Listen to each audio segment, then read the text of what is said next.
USB extender. That's why I'm a fucking. Die, Erky, die. I want to see you fail the rolls and this becomes super awkward. What if Erky tries to fight back and ends up killing you? Yeah, that's what I was telling Tyler. It's like, you better be able to one-shot Erky. I do have blight. You do have Blight. You got a huge hard-on for Blight, don't you? It's a good spell, to be fair. Especially at our level. Wait, so with that scroll, he can just use it an unlimited amount of times. No. it's No, once, God, no. but- It's one-time use. And you have to be able to be, you have to be in the same school of wizardry magic as the spell Okay. scroll is, yeah. Alright. Dio, Poro, Gargle, okay, is everybody in? Mm-hmm. I'm in. Everybody ready? I think so. Alright. Cool. Alright, so let's, I'll start off by reading this. After spending about a day in the city, you start to become more and more enamored with it. You clearly understand why so many people would choose to move to a city as beautiful and as magical as Hearth. The people here come from all walks of life, with some of the best craftsmen, jewelers, and warriors in the continent finding residence here in this magnificent city.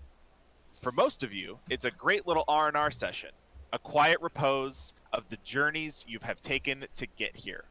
Some of you mourn the loss of friends, and others are roused at the thought of the adventure before you.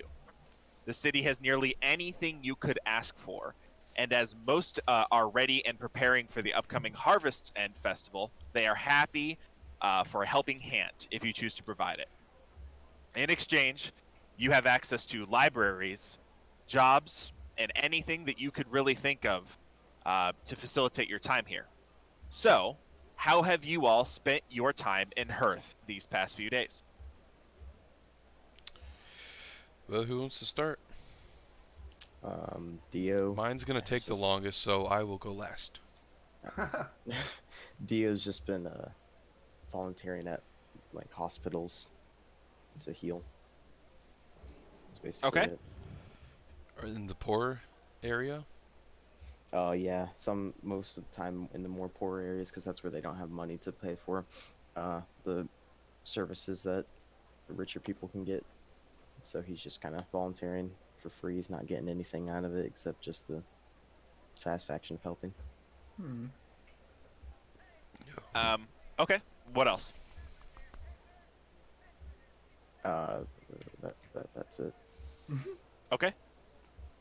Okay. Yeah. So, Dio, you've been making your way actually to a specific part of town.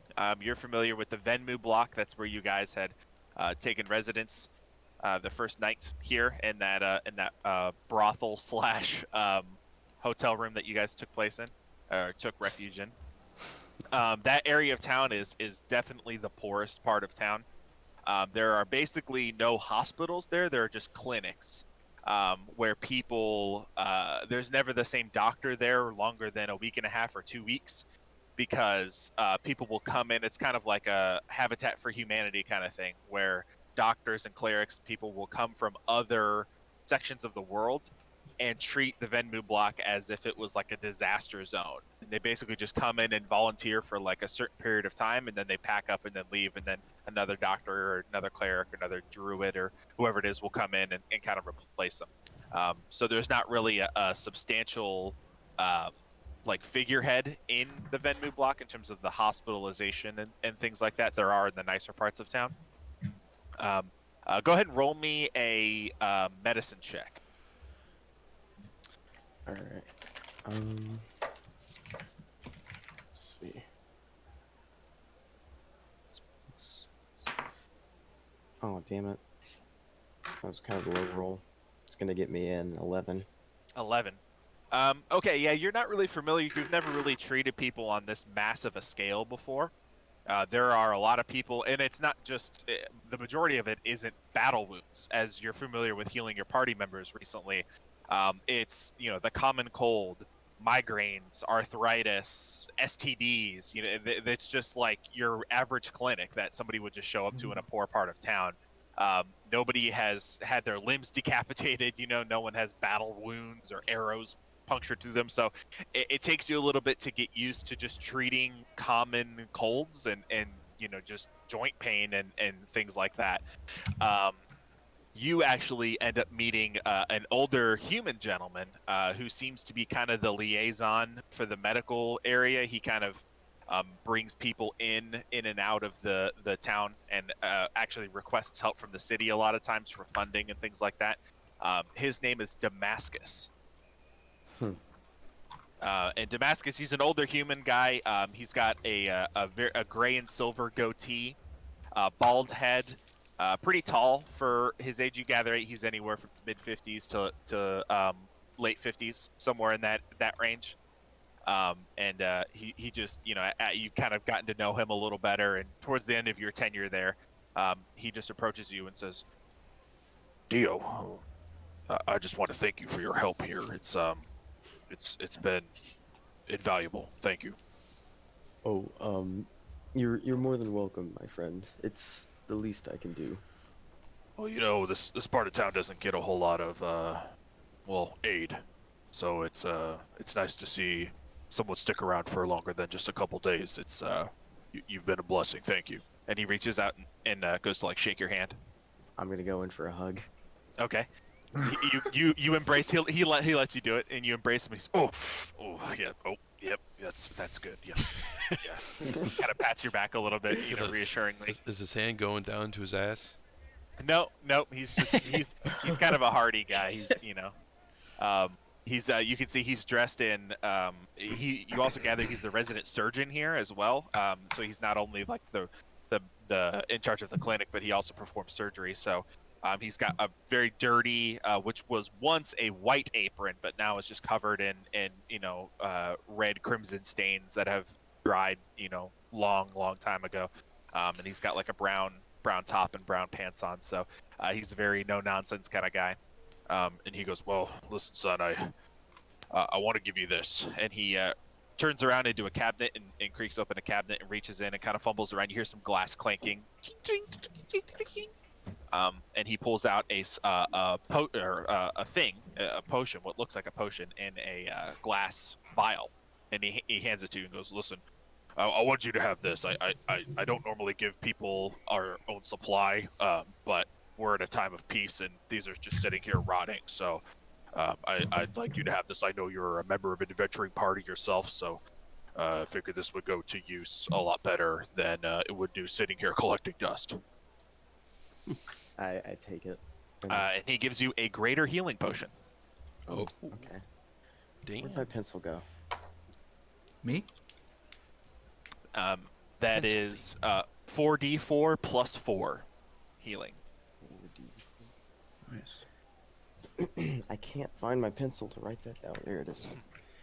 And for the other thing, go ahead and roll me a religion check with advantage. All right. Other thing? Yep.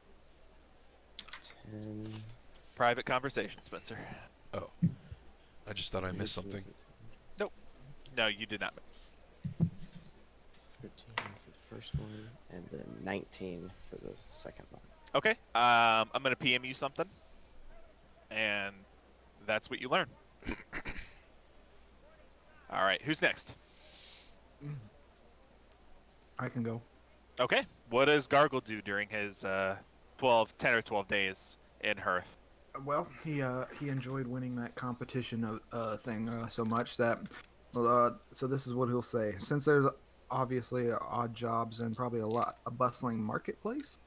Definitely. Yes. Yeah, you're familiar with the specific area. The Wood Creek Bazaar is kind of the hub for all things shops and businesses and things like that. That's where most people go to trade their goods and things. Okay. So, and you can help me with this. He'll spend. This is what I'd like to do: is spend the morning or late mornings and maybe early afternoons, maybe going down there and just seeing what needs to be done. Maybe with like carrying goods to shops and back and forth, like from traders setting up shop and stuff, and just maybe earning a few coins here and there. Just need help carrying that? I'll carry that. And since he's a good strong lad for the most part. And then the evenings he'll maybe spend doing more competitions at Constitution competitions, like eating and drinking, and see if he Okay. can win some more money. Sure. And then spends the evenings drinking ale Drinking. with his winnings, and crashing. Basically, trying to just pay for his stay in a way. Oh, okay. So you're just Maybe he trying to earn your profits. keep, kind of. But maybe he profits. I don't know. So that's why I was wondering. Is like maybe he wins a lot of money in these competitions, like he did with the first night they were here. Sure. So I don't know. Yeah, absolutely. So the main thing that you would be doing actually here is setting up for the upcoming festival here, Harvest's End. A lot of people, I know it's early in the week, but people are still getting their supplies in. They're getting a lot of their decorations in, and you take the opportunity to, being a very prominent, kind of, you work with your hands a lot. You're a hardy dwarf. So you're able to help people set up their stalls, hang decorations, do different manual labor, things like that. Working with your hands using hammer and nails to build stalls for people and things like that. And they greatly appreciate the help. Some of you get free food a lot of the time. Some of the vendors and things like that, they'll feed you for free. So you get a couple of really pretty fantastic meals. A lot of the people actually in this area that are setting up for this space aren't even from. A lot of them aren't from Hearth. A lot of them are from towns over and cities, on different parts of the world that you're not familiar with quite yet. But you actually strike it up with a gentleman from Al Ramla, which the city that is in the south. It's kind of like the Middle Eastern section of the map there. And you kind of hit it off with him, and he shares, just swap stories of things like that, and you've kind of made your a name for yourself as the guy who is always willing to lend a helping hand. So yeah, that's good. And then you said you wanted to try to maybe earn a little bit of money doing Yep. some stuff. Doing those competitions some more. Yeah. So let's see here. Yeah. Let's see.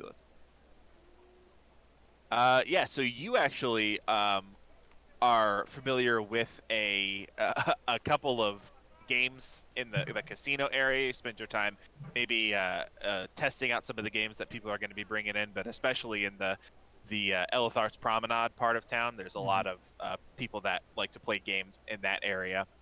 And so, yeah, we could do a game real quick if you'd like to. Could I walk around with him for the first day and just Sure. help him out with the games and stuff?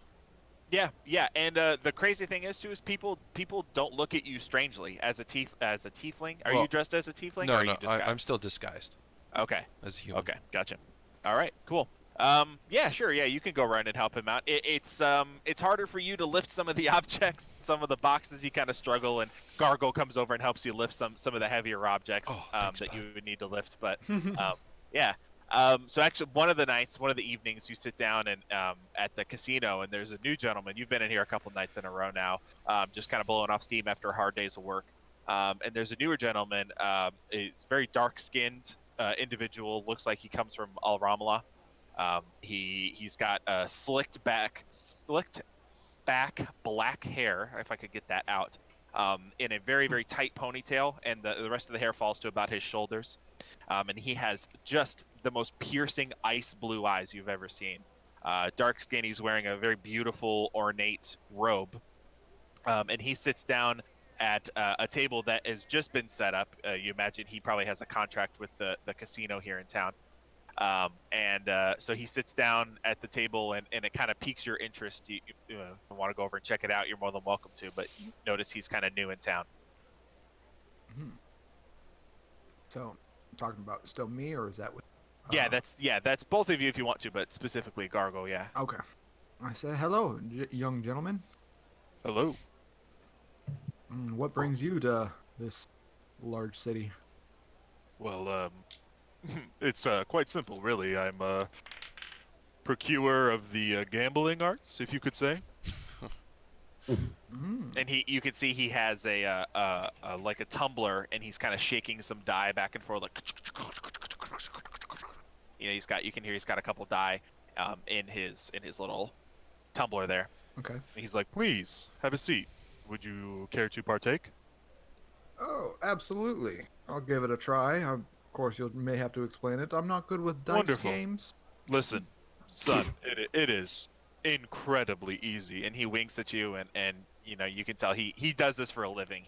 Mhm. He's used to luring people to his very simple game. Insight check. Make sure he's not cheating. Sure. Ooh. Go ahead and insight. Insight.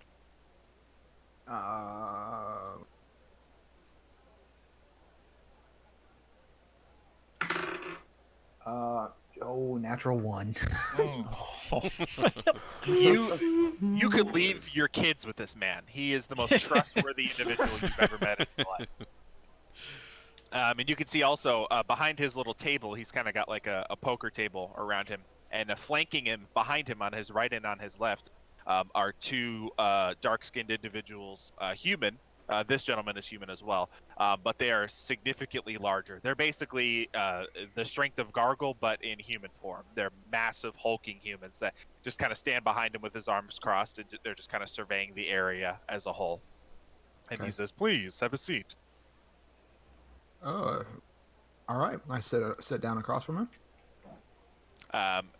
He kind of shakes the tumbler back and forth. You can kind of see that's like his not really a nervous habit, but that's sort of his way of drawing people in, making noise kind of thing.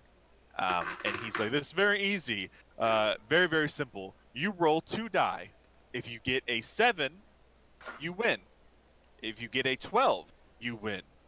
But if you choose to, or if you fail the roll, you can add an additional die to try to get in and score your points. But if you fail, fortunately, your money is mine." And he kind of smiles and winks at you again.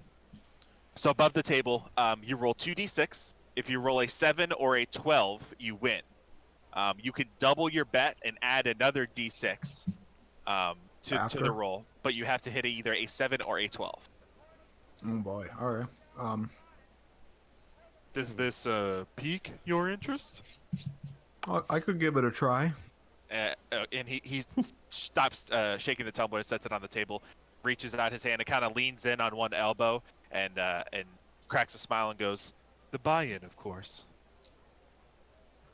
Oh, so can I give him? I give him 5 gold pieces. I'm sorry, buy-in's a little more expensive than that. Give him 10 gold pieces.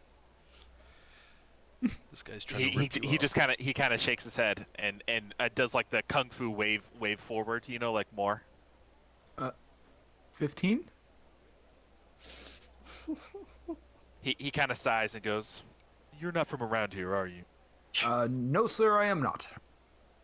The buy-in is 25 gold pieces. Okay, a little steep, but guess when in Hearth, you know what they say. I do not. The gold. Well, I me do neither. Clearly. All right, so I pull out 25 gold pieces. Okay, and he kind of clanks in his hand and he closes and goes, "Very well. Welcome to the Dragon's Horde."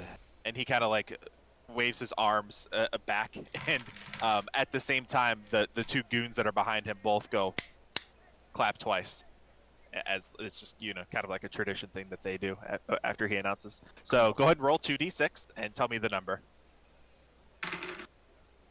No freaking way! I got a 7. 7. Wow. Nice. He Damn. kind of looks at you, and his eyes go wide for a second. He goes, "Oh, wow. Oh, very well. You succeed. Here you go." And he reaches down into a bag and hands you your pouch back, and then pulls out a pouch worth another 50 gold. Okay, So you made 75. Dang. Damn, Dean's dude. been making money. Care to double your wager? I honestly I don't think I'm that lucky. Do you have any other games? Oh, please. Will you just try, humor me, and double your wager, please? Oh, this guy. Know when to quit.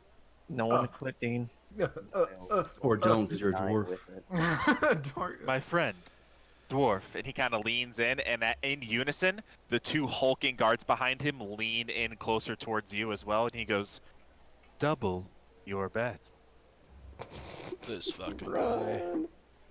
Uh, uh, I, without saying anything, I grab the money and I get up and. Okay. Damn.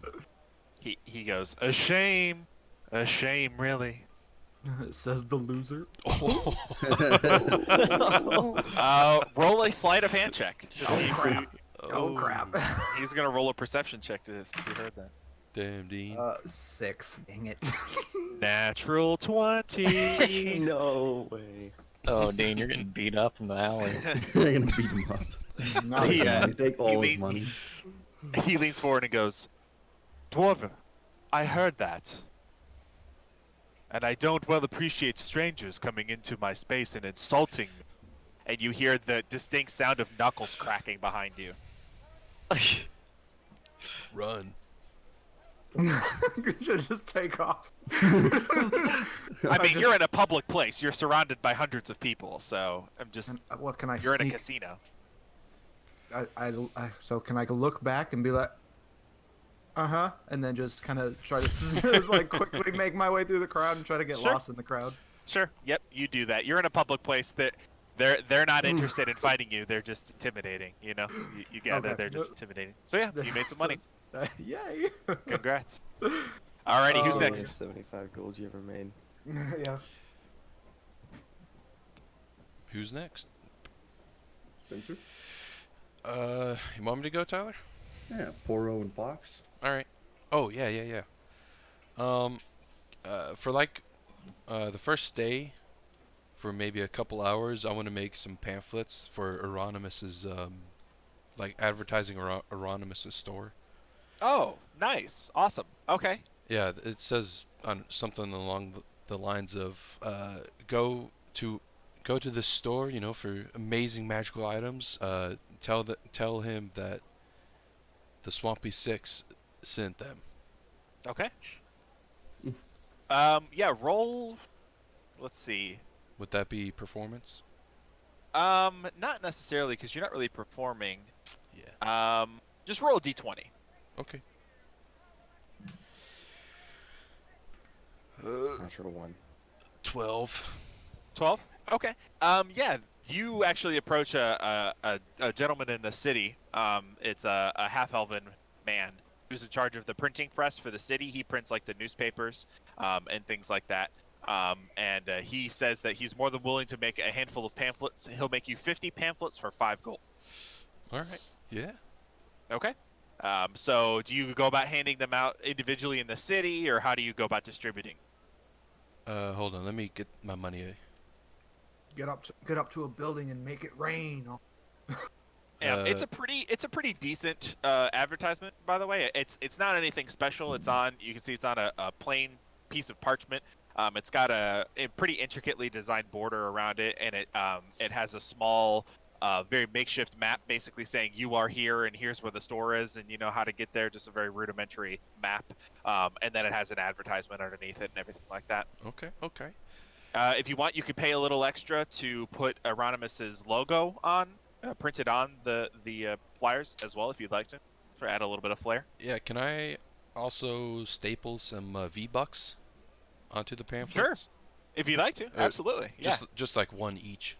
Sure. Yeah. So you pay an extra gold to put his little logo on it and blaze it on it, and then he'll actually attach all of them. They're not really stapled together; they're glued together because staples don't exist. But he puts right. like a small little piece of glue on the corners and then presses that V-Buck onto the advertisement itself. Is Yeah. that was 6, right? Total. 6 gold. Yep. Total. Let me get that Yep. marked off. How do you go about distributing? Is Fox helping you distribute? If you want. Yeah, I'm just following along, tagging along. Sure. All right, let's. How do you go about distributing, both of you? As I'm just walking around, going to the areas that I need to get to, I'm just handing them out to random people. Okay. I was gonna say it was like one of the movies where we split up and we're like, putting them on different posts, and we're looking Montage. at each Oh. other, and like, yeah, it's like a montage, and we're like giving each other a thumbs up. Yeah, that's a much better idea. Let's do that. Okay. You guys, in perfect montage fashion, are able to distribute, in some capacity, all 50 flyers, individuals all over the city. You just hand them out randomly to people that look like they have money, to people that don't look like they have money. You're kind of placing them on posts on the fronts of stores. You get chased out of some stores, and you get accosted by some people. But other than that, it's pretty decent. Some people are like, "Oh wow, thank you for this. Looks great, thank you." And legitimate like, this looks cool kind of thing. So Easy. So that was that one done. That's done. I also wanted to try to learn Kinku from Fox. oh okay, yeah. Spend a couple days on that. Yeah. So as you've gotten familiar with the Kenku culture being around Fox so much, they don't really have a language. They used to have a language before they existed. Hundreds of thousands of years ago, however far back it was, before they were robbed of their vocal cords. They used to speak a language, but ever since they were voided of that privilege of speaking a language, they just mimic other people's sounds. So you're able to teach him more than he's able to teach you, and you kind of learn his nuances. After spending a lot of time with him, you kind of learn some of his subtle, his cries and various things like that. And for the sake of roleplay, when he does squawking, you learn a decent amount of what he likes to say, and you guys learn a lot from each other. So, yeah, definitely. Cool. And this is the song that plays while we're doing that, because there's another montage.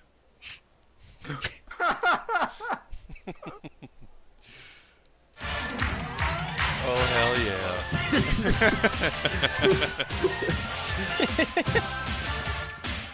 But imagine, like, every now and then he messes up, and Fox gets frustrated and like shakes his head, like, and his arm on his head, like, ah, come on, man. 480p. Yeah. Man, that's high def from the 80s. You get disappointed, like somebody like shoves you off, like, thinking you're some kind of rat vermin or something like that, and then, Poro kind of comes to your rescue and stands up for you during the montage, and then flip him pats off. you on the back and gives you a thumbs up. Yeah, I got you, bud. Poro starts to understand the language. My squawks a little bit more, and Oh, yeah. I shake my hand to prove it. Yep. Oh, Yeah, that's also a part of the montage. We cut to different scenes of you slowly learning how to understand Foxy better. Definitely. Excellent. Cool. All right, is that it, or you got more? I got more. Okay. How many days would you say that was? To do the distributing and to kind of learn a little bit, I'd say maybe 3 days to get all the flyers out, go to different parts of town and everything. And You one try day to hanging out with tackle me. a wide berth. Yeah. Okay. 1 day with Gurgle. Gargle. Gurgle. Gargle. Gurgles Cousin. cum water. Oh my god. Gurgles cum water. So that's 4. So I have like 8 days left. Yeah, just about. Okay. Then I want to find out why was it Opal Assembly? That was at The Opal Assembly, yes. at Oakhurst. Yeah, I want to maybe learn why they were there or what they know about the cult. Why they were in Oakhurst, right? Yeah. Okay. Yeah, so you ask around. It's hard for you to get information on the Opal Assembly. They're actually a pretty closed off sort of society. It's almost like it's like a fraternity almost. Everyone there is beautiful. They're all just gorgeous human beings, and you gather that they keep their moves and stuff like that pretty secretive because they're kind of elitist. They kind of put themselves up on horses themselves, and they project themselves as higher members of the Society of Hearth. So it's harder for you to glean knowledge. You ask even individual guards, and they just brush you off. What basic information you're able to learn in that time is that they have vested interest in Oakhurst. They have some noble people that that were born and raised in Hearth have moved to Oakhurst and have kind of established themselves in that community. Julia Hercross being one of them. And also, they were investigating why the mayor went missing, various things like that. What they know about the cult, you don't know. You're not able to figure that out. You know that they're probably in Oakhurst because of whatever's happening in that area. They heard rumblings of people being kidnapped and tortured on the roads and stuff like that. So they sent a division there to kind of protect their own interests, less about ensuring the safety of the members of the community there, and more of just we have vested interest in the people and the things in that town, and we want to figure out what the hell's going on, why people are just up and disappearing, why people are afraid to leave their house at night, things like that. But in terms of of anything about a cult, nobody has any idea about that. They just know people have gone missing. All right.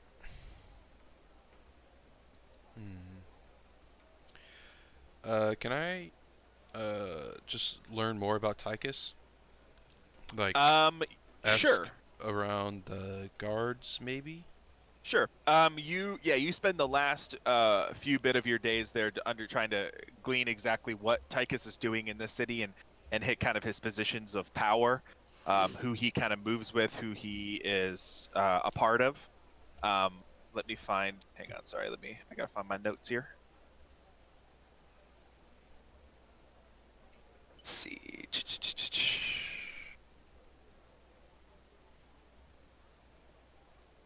Yeah, okay. So you understand from what Jacqueline has told you that he is a member of some of the hierarchy in the community in Hearth. He is kind of ascended quite quickly as somebody who just pretty much appeared out of nowhere and has made his way up into the hierarchy of this group. I mean, he is really kind of launched himself success story. People like are talking about how wow, it's so impressive. He came from nothing. He was born into nothing, and he has launched his way up into this beautiful position, and all these things like that. He is loved, absolutely loved by the community. He is in the streets a lot of the time. He's helping the poor. He donates a lot of the money at his position, which is a part of the Treasury Department of Hearth. He's not the treasurer of Hearth, but he is a part of that system, and he uses that money to influence people all over the city. He is like this wonderful charity person, almost like royalty in the community. So yeah, he's definitely not the person that you remember him being, but he's this very pretty prominent member of the community now. A lot of people love what he does for the city. So Is there like does he set up like food? What are those things? Food, like places for the poor and homeless to eat at? soup kitchen. Soup kitchen, yeah. Yeah. He doesn't directly. He delegates a lot of that, but he puts it in his name. Okay.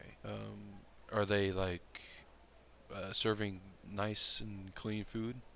Yeah, definitely. No, they'll set up, especially in the Venmu block. That's where he does a lot of his business. They'll set up. They have a specific part of town, and citizens will line up for 5-6 blocks just to get. He provides them with soup and bread and water and things like that. He does it like twice a week. He tries to do it more, but he's able to pretty much accomplish it twice a week. And there are individuals there that come and volunteer and help and everything like that. He doesn't make an appearance too often. He is more of a delegator, and he kind of hands that responsibility off to other people.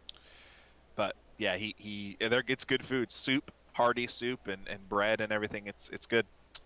Would I be able to wait, like, scope out one of these kitchens and wait for him to appear?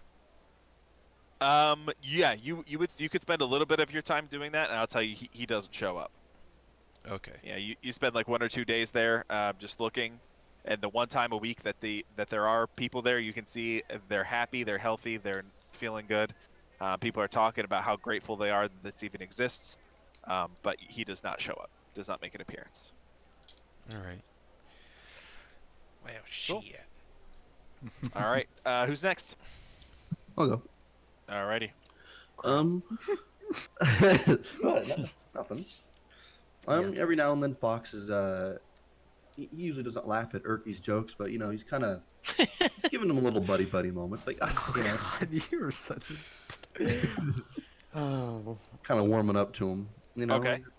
He's trying to not like make it like obvious that he's trying to become really good friends with him, but he's he's not trying to become an enemy or Right. an adversary or anything. He's someone that he can trust. Every now and then he'll buy him a drink if they're at a bar with Gargle. He'll Okay. take care of it, take care of the tab.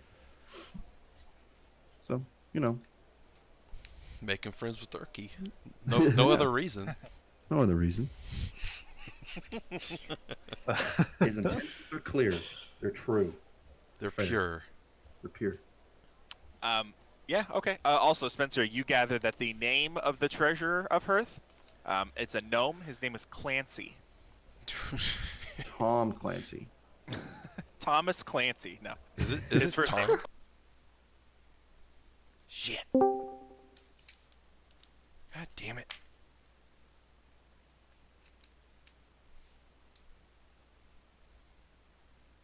Fucking internet, dude. Jesus.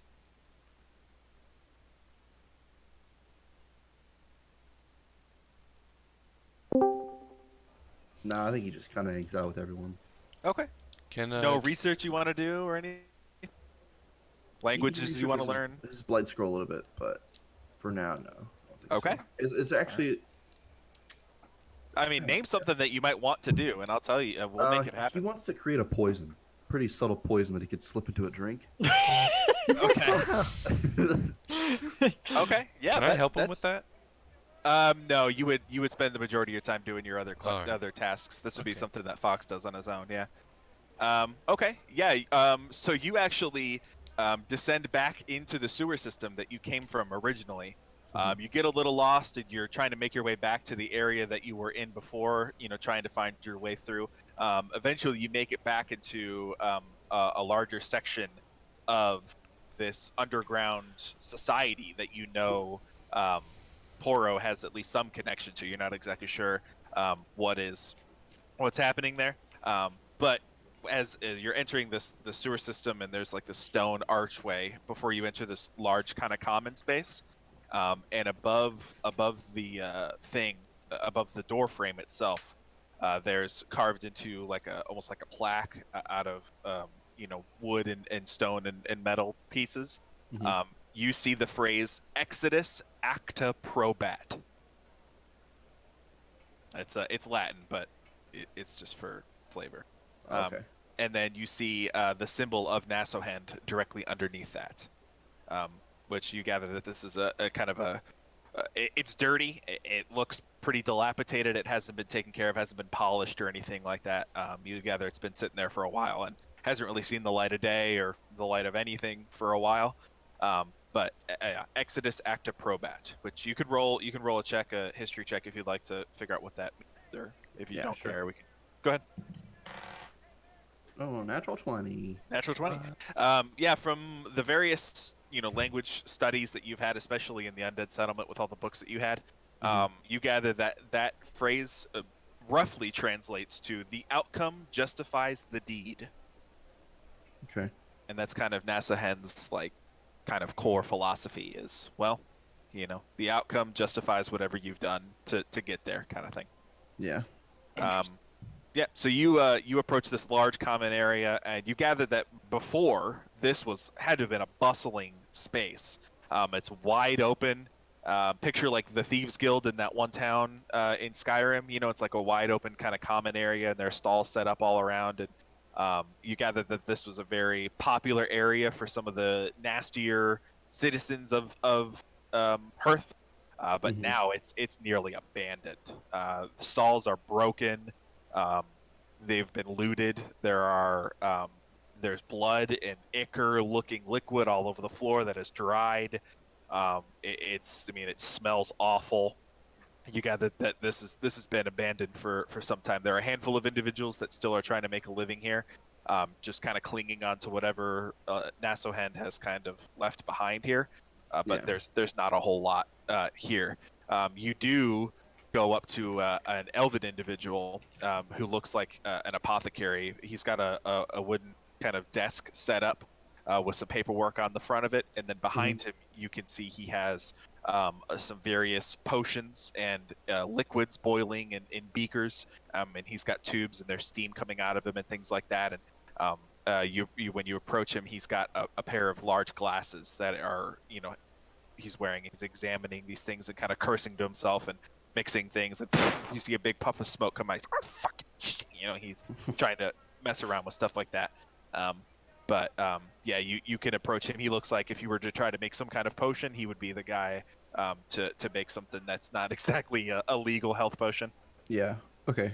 I'm gonna walk up to the front desk and squawk. Squawk. He visibly jumps in his chair, like scared. And you turn around and you can see he's an older elvish man, clean shaven. He's got yellow and white hair streaked that goes pretty far down to his shoulders, and it just kind of rests there. And then you see the glasses that he's wearing are massive. They amplify his brown eyes like to a degree you've never seen, like bubbles from Trailer Park Boys, like just massive pair of glasses. And he kind of looks straight ahead, and doesn't see you at first, and kind of like scans and then looks down and kind of like gets startled again. And he goes, "Oh, what are you? Are you a bird?" I'm gonna pull Go out ahead. a parchment Mhm. and start scribbling stuff on it, and then I'm gonna pull it up to him. And it's just gonna say knockout potion or knockout poison. Okay. Yeah, so you draw a very crude kind of like middle school interpretation. You draw like the skull with the X's in it, and somebody knocked over with Z's coming out. A very kind of cute drawing. And he goes, "Oh, you're a Kenku, aren't you? I'm very familiar with Kenkus. You're quite a specimen. And he kind of does. Oh, I can smell the magic pouring out of you. Wow, you are very powerful sorcerer, aren't you? Yes. Shrugs. And he goes, yes. Well, let me look. And he kind of like pulls open the scroll, and he's looking, or the parchment. And he kind of looks over and goes, oh yes, of course. Oh yes. Oh, okay. Do you want this to kill or just incapacitate? Incapacitate. He's kind of perks up and goes, oh, he doesn't get a lot of customers down here. He's kind of enamored with you a little bit. And yes, okay. And he kind of turns around and you hear him shoving bottles and potions and things out of the way, and you hear clanking and breaking of glass and metal hitting each other, all kinds of stuff. And he finally whips something and goes, aha, and grabs something and whips it around and hands it to you. And it's a potion in a very, very small vial, like picture like the kind of the test tubes, Yeah. like in that. But I mean, it's maybe the length of your index finger, if not even shorter than that, in that same shape as well. And he kind of holds it between his thumb and his middle finger, and is kind of like looking at it through his glasses and kind of shakes it and is examining it, and goes, I think this will do. And he sets it on the table, and he goes, that will knock out a Tarask if you administer it correctly. Squawk. And he's like, what form of payment will you be acquiring this day? I'm just gonna slam like 10 gold pieces onto the table. Okay. You slam 10 gold, and he opens up the pouch and goes, oh, bird friend. Oh, you're going to need to do more than that. I slam 10 more down. He goes, let's try this. How about you give me 150 gold, or the equivalent of that in item? Fox kind of chuckles a little bit, And then he casts blindness/deafness on him. I just want to let you know, to paint the picture for you, you are in a semi-public space. There are other people around. It's not just you and him here. You're in kind of a common area here. So I'm just painting the picture for you. If you still want to do it.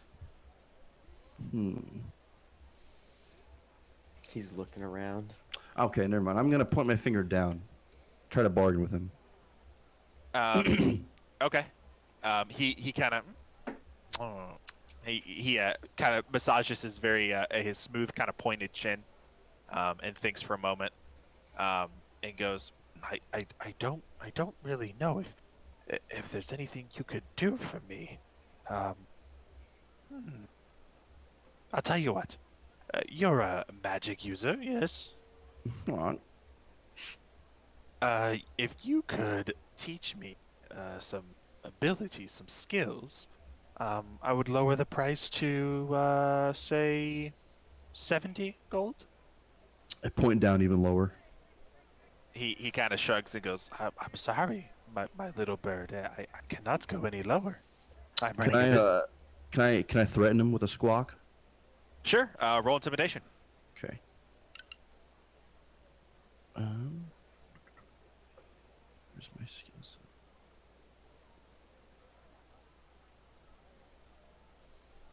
That is 16. 16. He kind of looks startled, and you can see he's starting to sweat a little bit. And some of the individuals around you, when you squawk, it echoes through this chamber like pretty viciously. And the individuals around you are kind of startled, and they look up and kind of are leaning over and whispering to each other and everything like that. He goes, "Okay, keep it down. Keep it down. All right, there's no need for that. If you're willing to teach me magic, I will lower it to 50 gold. That is as low as I can go, as long as you will teach me magic." Fox holds out his little hand, claw, feather like thing to handshake. Okay. He goes, "Yes, okay." Kind of very cautiously shakes your hand. Inflict wounds. Inflict.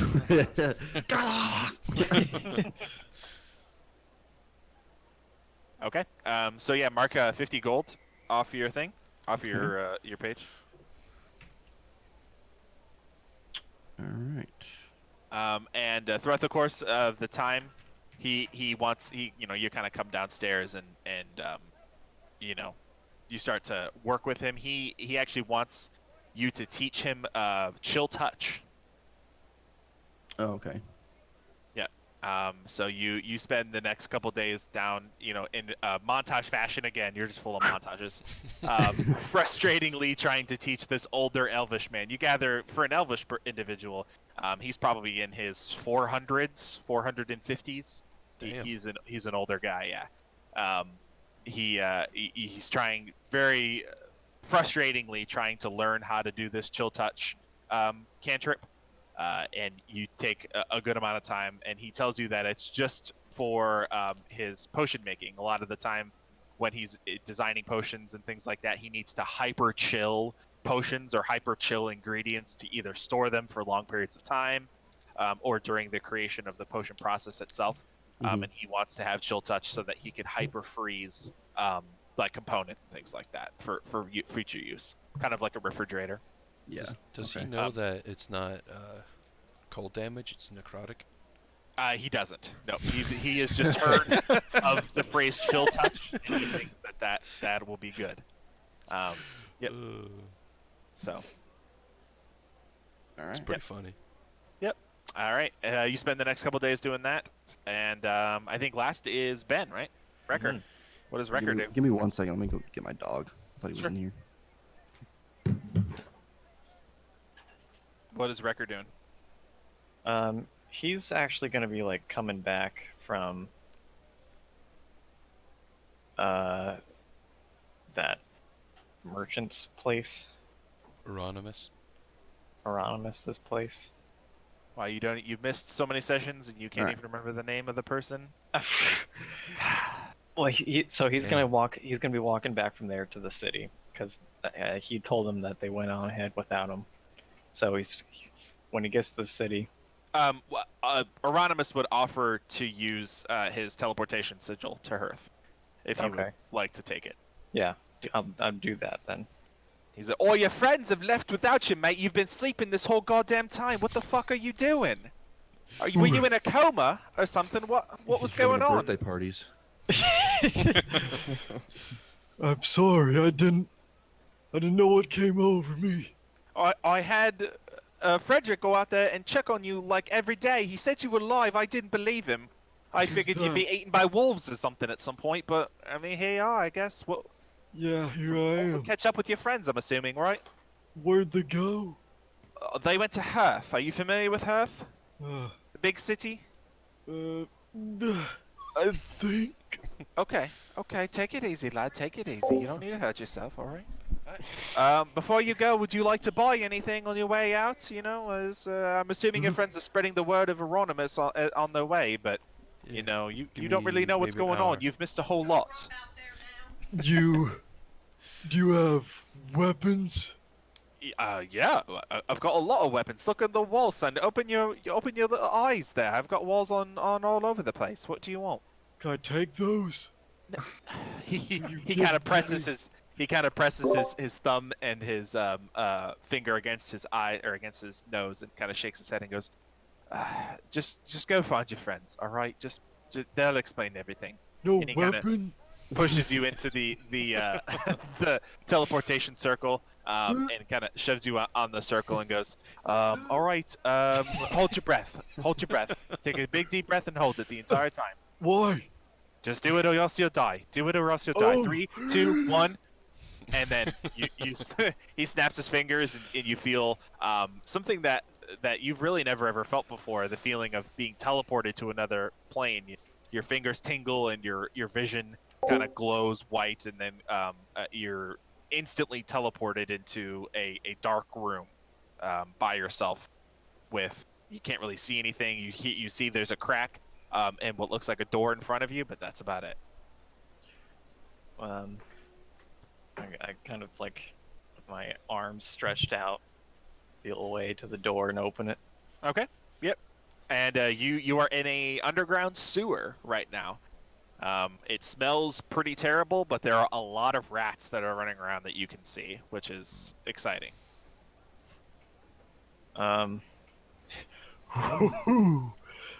Wrecker is really hungry. He You haven't runs eaten in around, like 4 days. runs around catching rats. Okay. Roll me a dexterity check. Of course. Just in the sewers eating rats. He's just What else running is towards him, hunched over, trying to go. An 11. 11. It takes you the better part of like 2 hours to catch one rat. You are trying to like design a trap, and you're like shaking your head like a caveman trying to decipher like how to trap these rats in a corner. And eventually you just give up and just run at them with your weapon and just smash them and then eat them that way because you figure that's easier. Oh, rat jam. Mama Blecker made the bestest rat jam. Rat jam. Peanut butter and rat. Oh man. I eat fun. that one rat, and I kind of move forward, trying to look for a way out. Okay, yeah, you stumble across a room. A lot of people are looking at you kind of strangely. Are there and, people down here?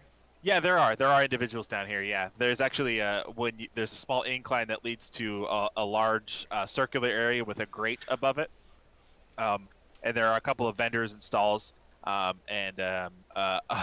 You're accosted by a couple of people trying to sell you various things. One of them is a older woman who looks like she's probably in her 90s. She's just looks like an awful, just decrepit old woman that's trying to sell you this shiny necklace. But it's 6,000 gold pieces, and you don't have anywhere near that much money, so you kind of leave her alone. And Lady, I only have this many gold pieces. I can't buy that. she shakes her head and goes, "Well, fuck off then."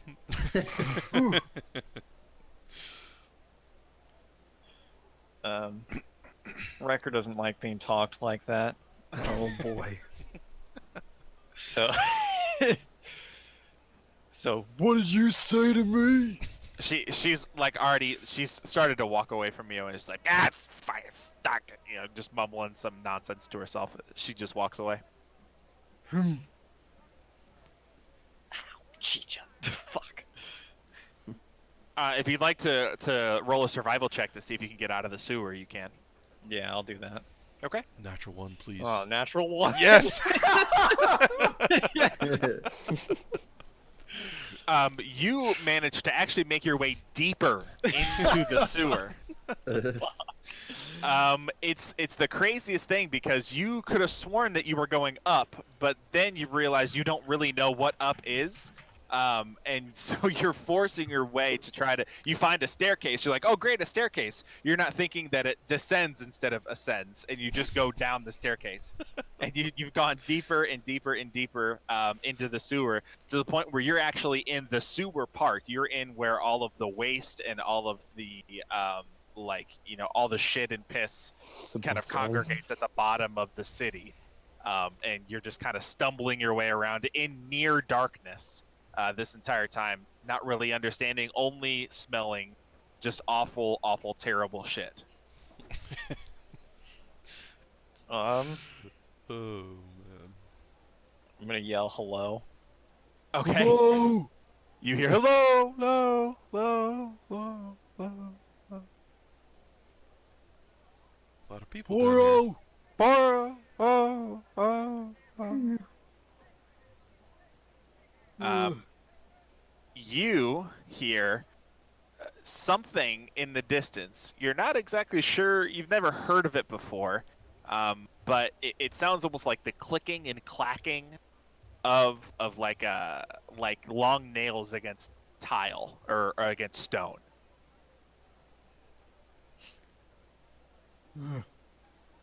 Who's there? I'm You he- warning you. You hear some like whispered dialogue like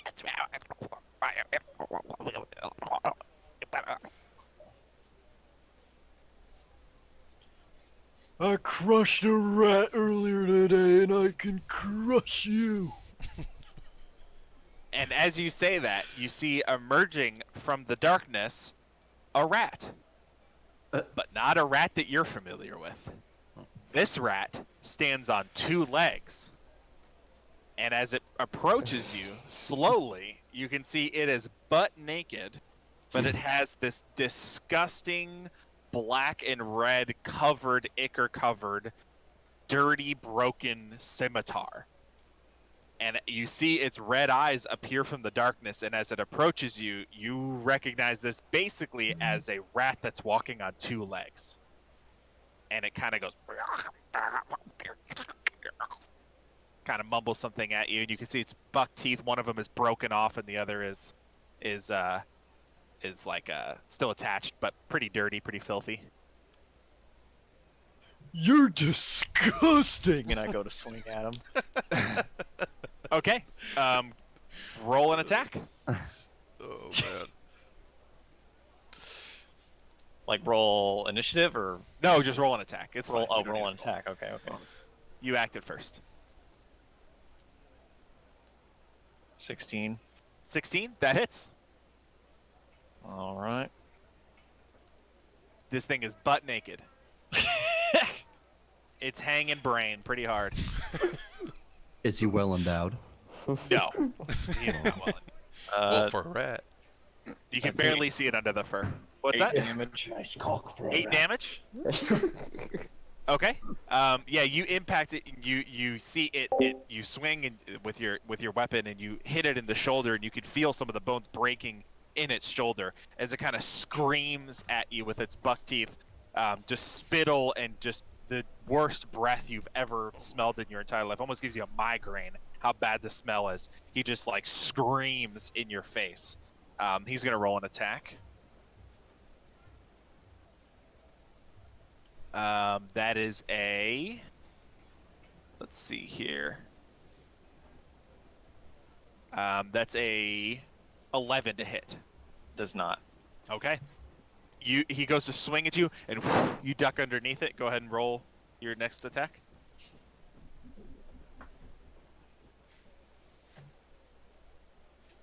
12. 12. Okay, that hits. That meets their armor.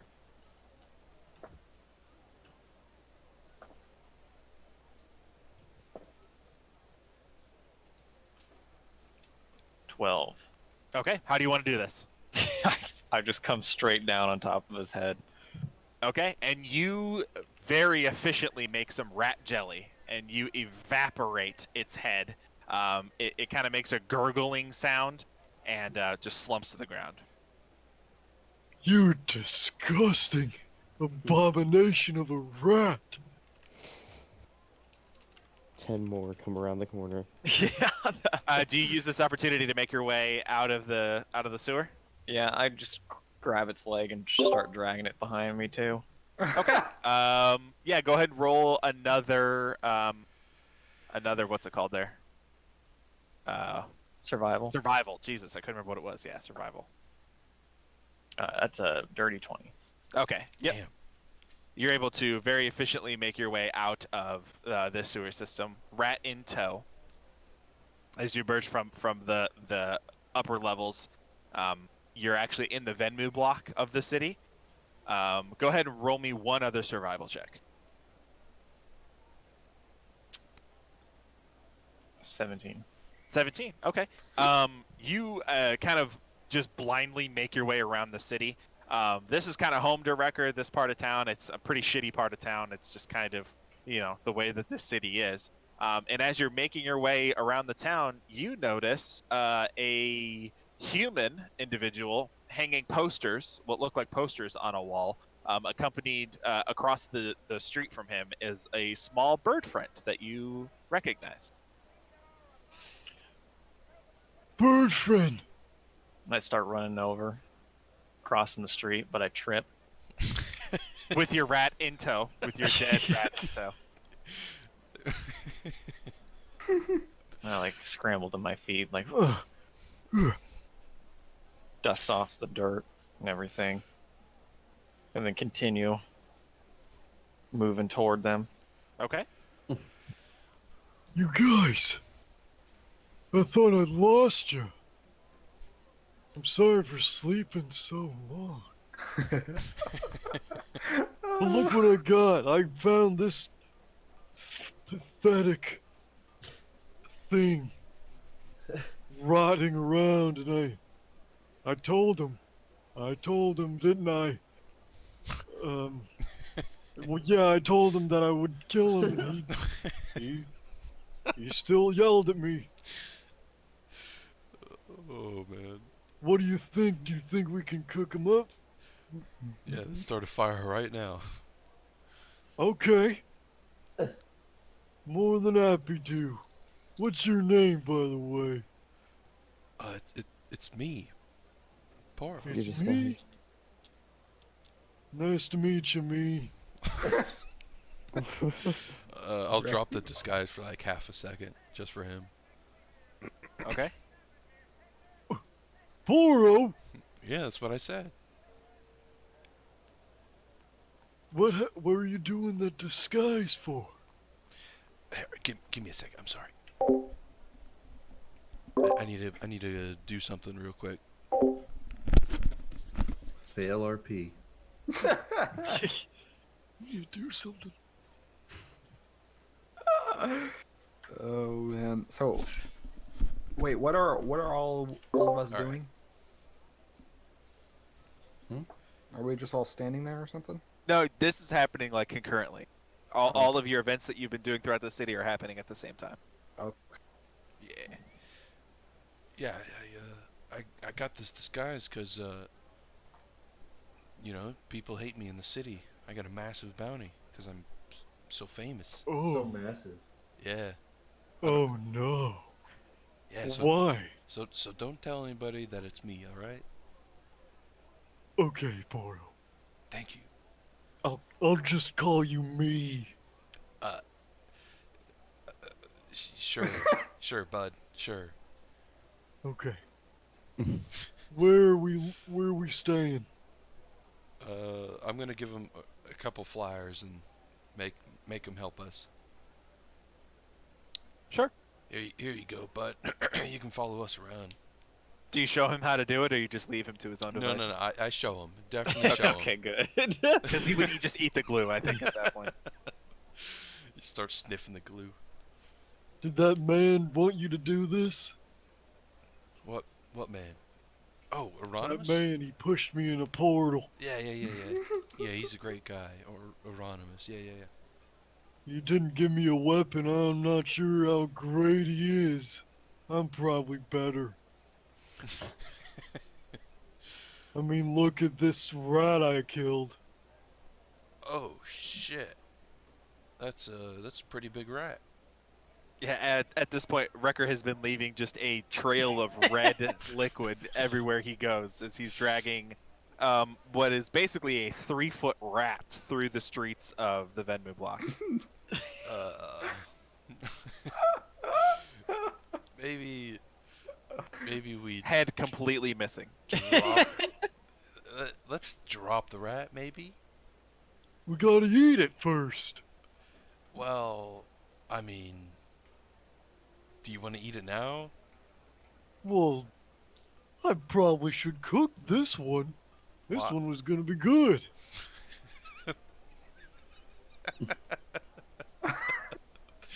Oh, I fucking love Wrecker, Ben. Goddamn.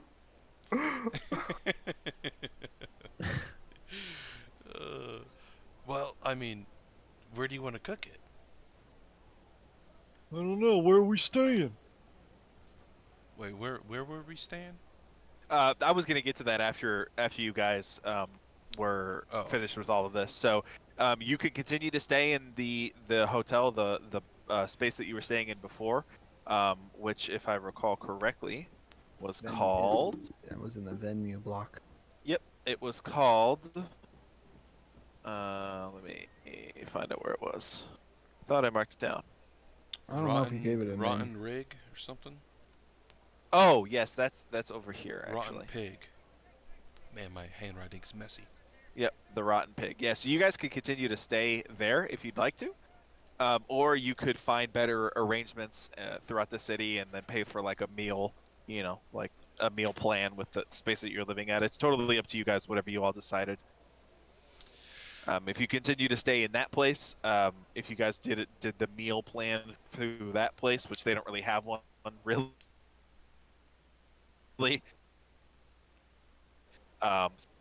Pretty shitty hotel. It would be 15 gold for the time it takes for you guys to do. If you'd like to move to a nicer part of town, obviously that price is going to increase, but you're not going to have quite as nice accommodations, or you will have nicer accommodations with if you go to a different place. Kind of. Okay. So it's up to you all. I think I'm just gonna stay at the Rotten Pig. Okay. You only have 2 beds, and keep in mind in that hotel. They don't care about fire code. They're just loading people in a room. As long as you have money, they don't care how many people stay in it. Well, I call dibs on the bed, so I get it. No system where you share, rotate Absolutely not. nights. Yeah, Fox puts his little sleeping bag in the corner. Keeps an eye on Urki for good measure. Sure.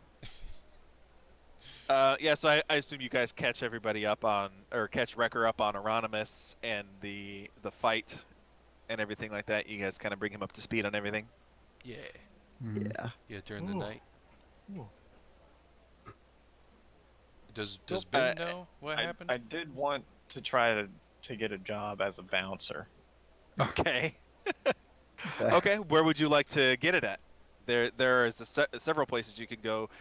If you guys are staying in that part of the city, you would know after spending a decent amount of time there that there is a pretty popular brothel in this part of town. It's the most popular brothel in the city. It is in it's a part of the Temple of Soon. It's basically the Temple of Soon converted into a brothel. So if you'd like to go there, you can try to bounce some people there, or you could go to like a club or something. The way I wanted to do this was I just wanted to walk around. We'll go Venmu block, and then some like shop owner sticks his head out and like says something along the lines of, our Our bouncer just got killed the other day. You look big enough. You Oh, you come just help want to me. do like a random space? Like a Yeah, random. like I'm just Okay. walking around the city one day and he like, Sure. Record, you help me. He doesn't know my name obviously, but me. Okay. You So point at me. we'll do this in narrative too. So you're walking through town helping hang posters. And you see in a section of the Venmo block, you hear what sounds like a scuffle. Sounds like an argument of some kind. And it piques your interest, so you go over and you see a dwarvish individual arguing with another human man, and they're exchanging words and cursing at each other, arguing about payment or something like that. You're not exactly able to figure it out. But as you approach, there's a pretty scared shopkeep that's kind of peeking out the window, that's watching it all happen. And the conflict kind of piques your interest, and you kind of walk over and go to investigate what's happening. All right. Walk over. Hey, why you guys yelling so much? They both simultaneously turn to you, and the human goes, "Oh, fuck off, mate." Excuse me? He kind of like slowly pivots and cocks his head at you, and he goes, "Are you dumb? I said fuck off." No, that's not a way to talk to Wrecker. He approaches you very slowly. He's about 6 inches shorter than you, so he has to look up at you, and he goes. He puts one finger on like your pectoral. He puts his index finger on it. And he goes, "I said, fuck off." Then I just push him to the ground. Okay, roll a strength check. What? So is he a human? How big is he? He is. What is he? He's probably 5'10" maybe. Start my truck. See if it turns on. Looks like a pretty scrawny guy. He's not Yeah. anything to shake a stick at, really. Well, fuck. I got 8. Okay, he's gonna roll a contested. He rolled a 3. Oh, thank goodness.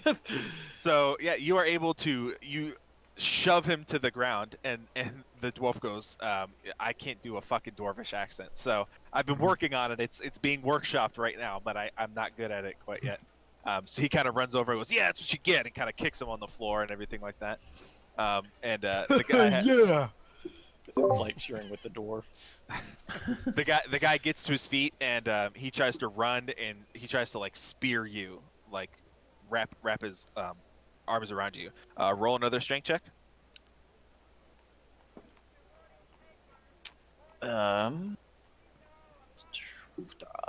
14. 14. So using his momentum against him, when he spears you, he wraps his arm around you. You lean over and pick him up by the waist, and then flip him backwards over your head and slam him into the concrete behind you. Suplex. Yeah, you suplex him. Knocks him out, like cold. He is boom, hits the ground, and he is black. Like that's it. He can't see anything else. And you kind of stand there, and brush the dirt off of your clothes, and kind of dust your hands off. And the shopkeep goes, "Oh, God, that was incredible. How did you do that? Are you a champion?" Just look at my crotch, good sir. See that there's a dragon skull on it. He looks confused for a second at the first part of that sentence, but then the second part of the sentence comes, and oh yeah, okay. He goes, let me tell you what. If you're not already occupied in the city, in the pit, would you like to work for me just for a little bit? Make sure that guy never comes back. What is... I've only worked one job. Ever. Listen, I can tell you're a little slow. That's fine. All you need to do is stand right here, and he points like to like the right of the door frame of his shop. All you have to do is stand there and cross your arms and look angry. Can you do that for me? What? But what if I have to go somewhere? he kind of cocks his head at you again and goes, "If you gotta take a piss or something, man, it's fine. I'm just saying, you work it for me like a bouncer. Be like a bouncer, you know, like scare the people off that are trying to mess me up and stuff. You know what I mean? You know what a bouncer is, right? Like jumping up and down. Oh, Pelor be with me. No, that's not okay. Jumping up and down. All I need you to do is if people come through the door and try to get angry at me, you stop them from being angry at me. Yeah? Oh, like Can you do I that? did just here. Like you did just here. That's right. I'm You don't need to bouncing do on it to the every person. concrete. Exactly. Do Okay. it to every person that comes through. Only people that look angry at me. Okay? Can you do that? And guess what? I'll give you money. Money. I'll give you money. Yes. You know money? You know what money is? Shiny. Yeah. Yes. I will give you some shiny if you do it. Can you do that for me? Alright. Okay. How long do I gotta stand out here for? He turns around and walks into the door. What's your last question? Okay. Rucker getting a job. Rucker with a job. He's a working boy now. Yep. That's how he looks at the front gate, the way I drew him. Yep. Dear God. So at the end of this time, the gentleman approaches you and goes, oh, you did a wonderful job. What is your name again, son? I think you said it was Wrecker, wasn't it? I thought I heard you talk to yourself a couple times. Yes. Wrecker. Wrecker. All right. Well, it's a pleasure to meet you. My name is Jonathan. No, it is not. It is. Is it the same guy? It is not the same guy. Okay. Newsflash: other people can share the same name in the world that you're in. Well, nice to meet you, Jonathan. Roll me an intelligence check PTSD. as you say Jonathan. 8. 8. There's a little tingling in the back of your brain, but that's it. You shake his hand, and as your hands meet together, he has a pouch that he kind of exchanges in your hand, like like a drug deal kind of thing. He like places it in your hand and then shakes it and then lets go, and you have a pouch of coins in your hand. Oh, thank you. You're very welcome. This guy was greedy. He could pay. It's been a for pleasure it. working with you. Never know. Do I come back? No, listen, you thoroughly scared that guy off. I think he fucked up to who knows where. So I don't need your services anymore, but thank you for being here. Okay. Am I fired? No, you're not. No, you're not fired. I'm just letting you go. I don't need you to stand here anymore, so I'm paying you and you can leave. Okay. See ya. He pats you on the back and then turns around and walks back in the shop. How And much then, money yeah, was I'll yeah, how much money? I'll look in the bag. Do you know how to count, or do you just look at shinies? it? Oh yeah, Wrecker. Probably just look at the coins. Okay, well, I'll put them in my hand. And like, Okay. what does it feel like in my hand? You dump out a bunch of shiny, just more shinies than you thought that you would ever see in your life. It's probably like, I don't know, 7 million shinies. You're not exactly sure how many it is, but it's a lot of shinies. Oh, I gotta show Bird Friend all this. And I go back. I'll Okay. go back to where we're staying. Yeah, you approach Bird Friend with your coins and go ahead. Bird Friend, I got a job, and look, the job guy gave me these. Shinies. Kind of And- squints and looks. He pours out the equivalent of 30 copper pieces. Oh God. Fox just pats him on the arm. Ah. Is this a good shiny amount, Bird Friend? He nods, kind of sad. Like he's being real nice. Feels bad for him. Bird Friend, you know, you've been a good bird friend to me ever since we woke up together. Ah, I want to give you these. as a token. Copies. I take him, I guess. Okay. Oh man, How many It was was it? a lot of 20? shinies. it was 30. 30, copper. 30 30. copper. 30 copper. Great. So that's like 30 Worthless. cents. Worthless. That's funny. He just looks really happy, smiling at Bird Friend. Aww. Aww. If that was platinum, would you still have given it to Bird Friend? Yeah. God damn. No, that's so wholesome. So wholesome. Aw. Okay. So I think we've wrapped up everybody's activities. We'll do a little bit of a time jump here because we only have like 45 minutes. Does anybody else have anything that they wanted to wrap up? Let me see. You've done a Again, lot, Me. Yeah. Poro. You've done a lot. So it would be hard for you to do much more. I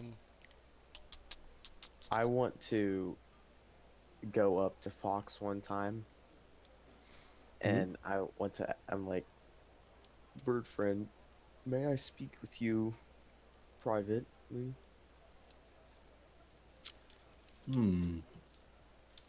Are they all with each other right now?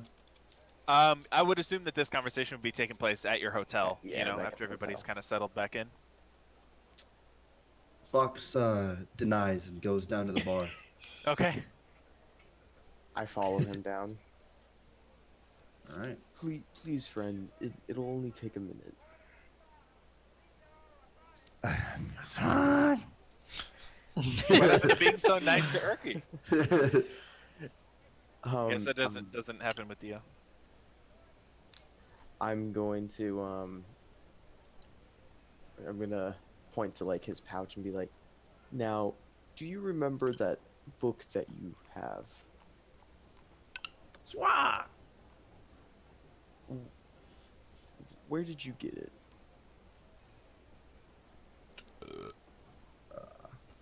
Sewer.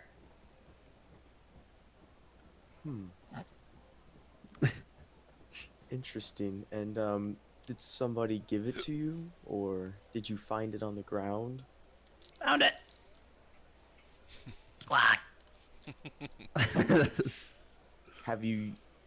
Do you know what it is used for, friend? Journal. Can I roll like an insight on this? Sure. Go ahead and roll an insight check. Fox, roll a deception check.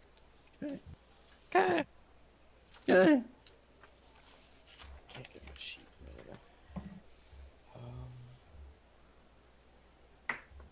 Damn it, that one fell off. All right. 24. Damn.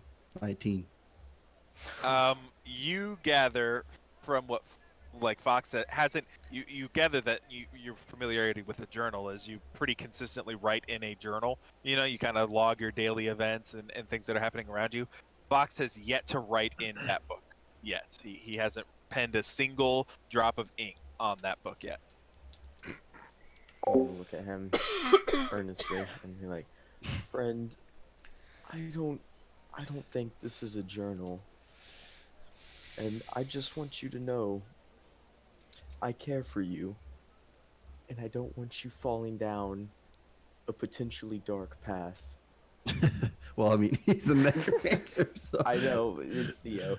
He's like, There are good necromancers out there. There are That's plenty probably true, in the lore of D&D, in the world of like the official Dungeons and Dragons. There are a lot of good necromancers. Yeah. now, I know what this book is for. And you're smart. I think you do too. Please, if you're going to use it for good. That's all I'm gonna say for now. Okay.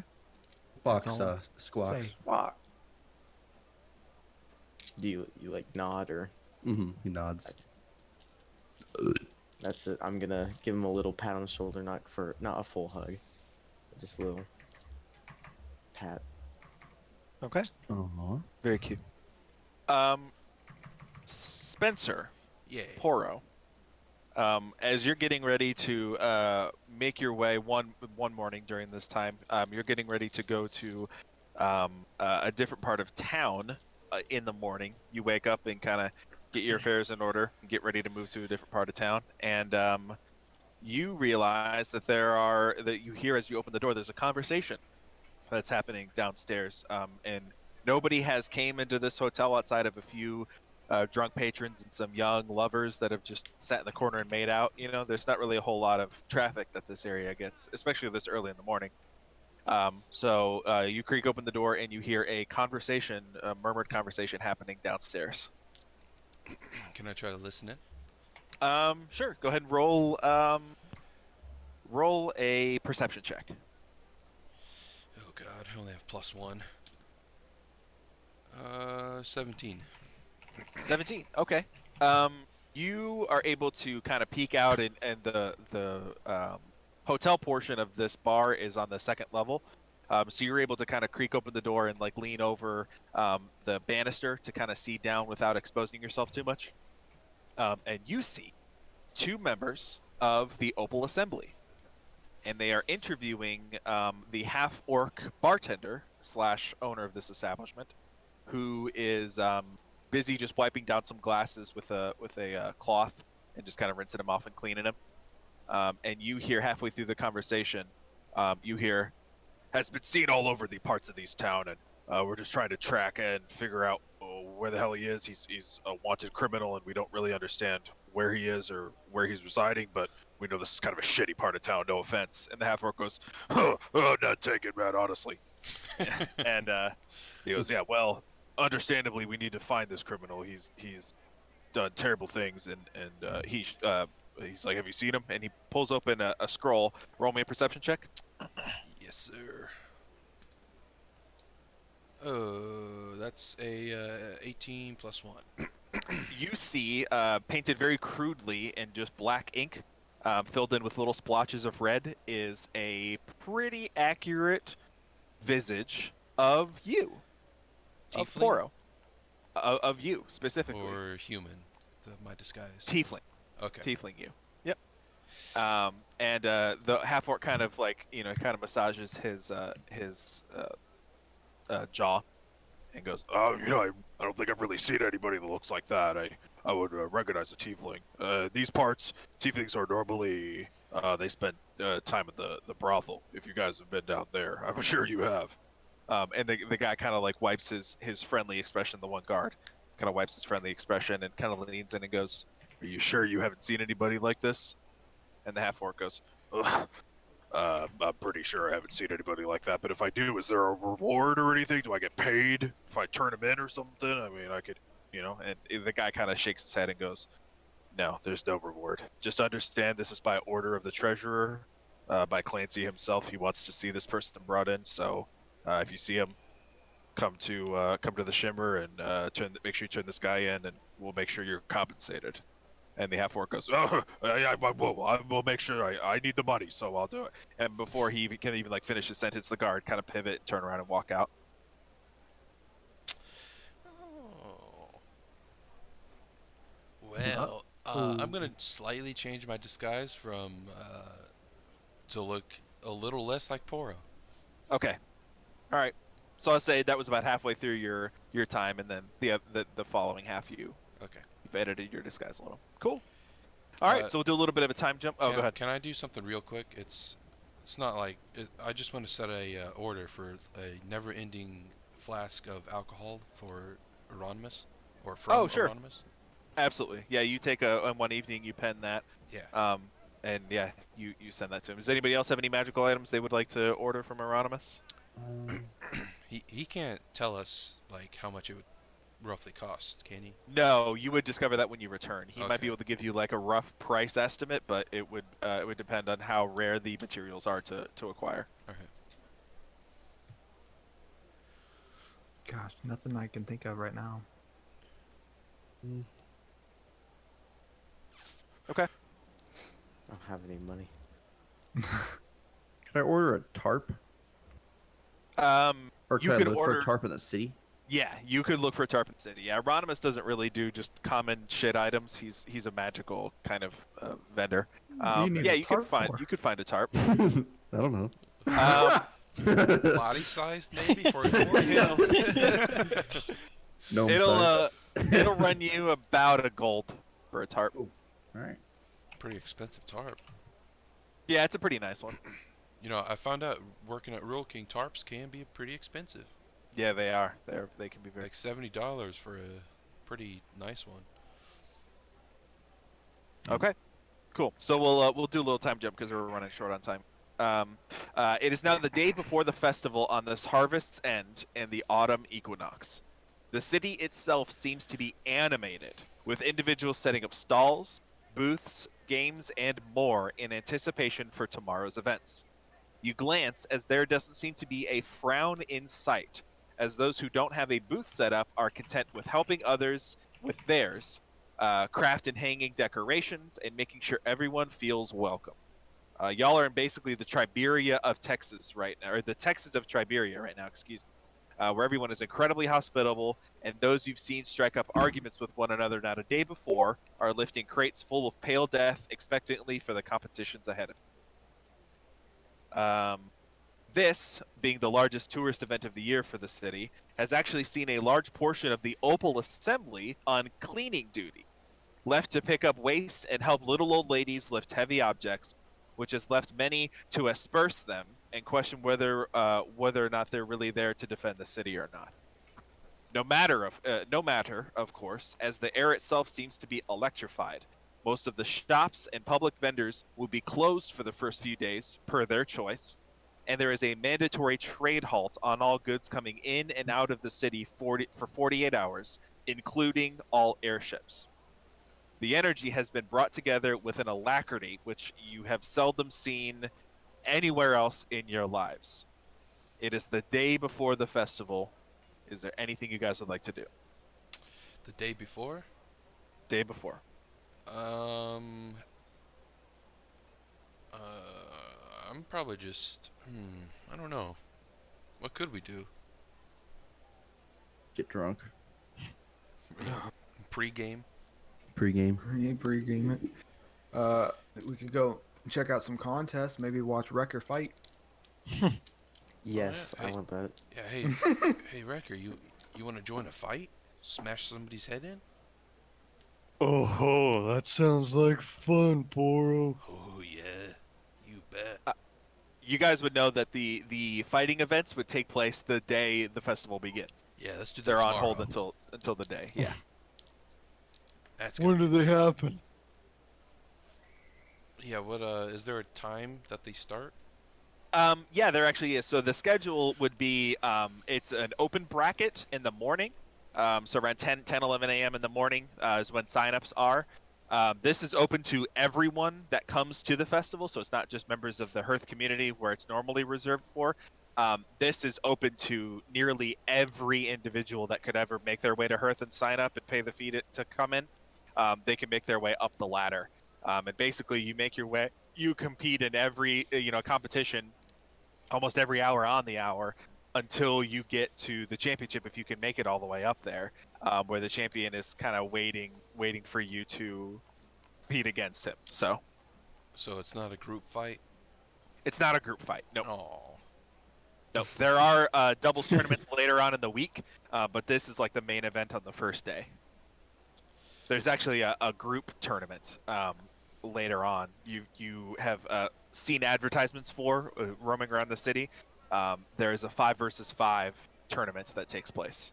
It's just yeah, it's Oh yeah. not as frequented, but yeah, there is one that exists. So do we sign up? Do we sign up for the fights the day before? You could do it the day before or the day of. It doesn't really matter. You can reserve your place if you'd like to. Okay. So you want to sign Wrecker up? Because I'm pretty sure he doesn't know how to write. Oh Well, you ask Wrecker. Hey, Ask him. Hey Wrecker, you wanna sign up for one of the fights? Yeah, Poro, sign me up. All right, I'll do that. So I want to Do sign we get to Wrecker. use our weapons and smash the heads in Yeah. of our enemy? Are weapons allowed? They are not. This is the city-sanctioned fight, the pits, and the pits are melee only. There is no weapons, no magic. You remember that they cast detect magic on you to see if you have any buffs or debuffs attached to you. You remember that when you fought Poro. So Yeah. no, it's just a contest of strength, basically, is all it is.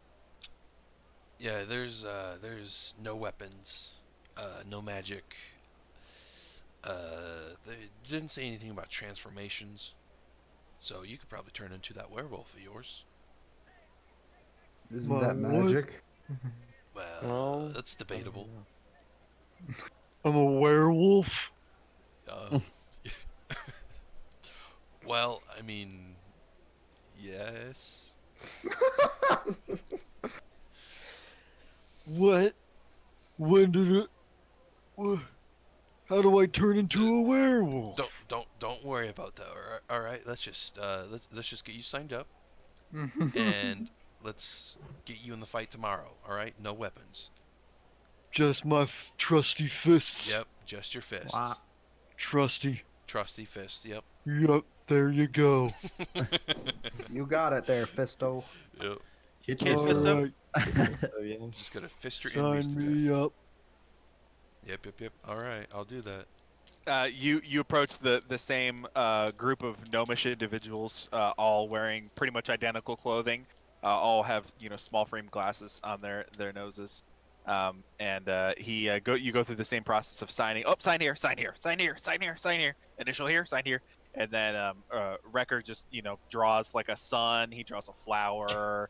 He just writes. They don't really give a shit. It's formalities. And then you, with your with Poro's assistance, are able to sign your name on the last page, and you write WEKR, and real nice. Looks really pretty. So yeah, and then there is a 25 gold sign-up fee for anyone fighting, non-refundable. I can give 10 gold. Can anybody give the last 15? Yeah, I can. All right. Cool. Okay. Awesome. All right, so mark that off your pages. Oh, Wrecker is signed up for the first round of the Big pit. fight. Go Big make us fight. some money. Above the table as well, you guys do know that there is a non-city sanctioned fighting arena called the Fight to Cages. death.